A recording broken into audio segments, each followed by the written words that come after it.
Hi everyone, তো কেমন আছো তোমরা সবাই? আশা করি সবাই খুব খুব ভালো আছো, সুস্থ আছো, আর আমিও ভালো আছি। তো আরেকটা নতুন ভিডিও নিয়ে তোমাদের সঙ্গে হাজির হয়ে গেলাম।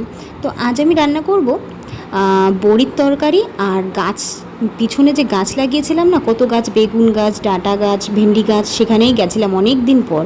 তো কয়েকটা ভেন্ডি হয়েছিল, সেই ভেন্ডি আজকে চচ্চড়ি করব আর ডাঁটা দিয়ে দুটো মিক্সড করেই, আর করব হচ্ছে বড়ির তরকারি।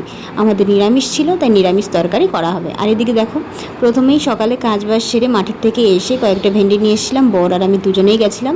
তো মাঠে এসে তারপর আমি রান্না বসিয়ে দিয়েছি। এদিকে প্রথমে আলু আর তোমার বড়িগুলো একটু ভাজা ভাজা করে নিয়েছি, আর এই বড়ির মধ্যে দিয়েছিলাম 4-5টা তোমার পটল। তো মা বলছিল একটু পটল দাও, তো উনি পটলটা খুব ভালোবাসে, আলু খেতে চায় না, তার জন্যে পটল দেওয়া হয়েছিল। তো আমি ঠিক আছে। তো একটু আদা জিরে দিয়ে একদম সিম্পল, একদম কম মশলা দিয়েই রান্না করেছিলাম এই বড়ির তরকারি।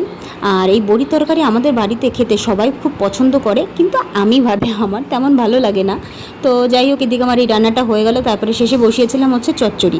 এই ভেন্ডি নিয়ে এসেছিলাম আর ডাঁটা দিয়ে করেছিলাম, দুটোই খুব ভালো লাগে খেতে। এইভাবে কিন্তু কালো জিরে দিয়ে, বেশ শস্য দিয়ে, মানে সর্ষে একটু বাটা দিয়ে খেতে কিন্তু খুব ভালো লাগে। তো যাই হোক, তোমাদের যদি ভিডিওটা ভালো লাগে অবশ্যই একটা লাইক, শেয়ার, কমেন্ট করো আর আমার পাশে থেকো। তো যাই হোক, দেখি রান্নাবান্না কমপ্লিট হয়ে গেছে, তারপর সবাই মিলে খেতে বসে পড়েছি।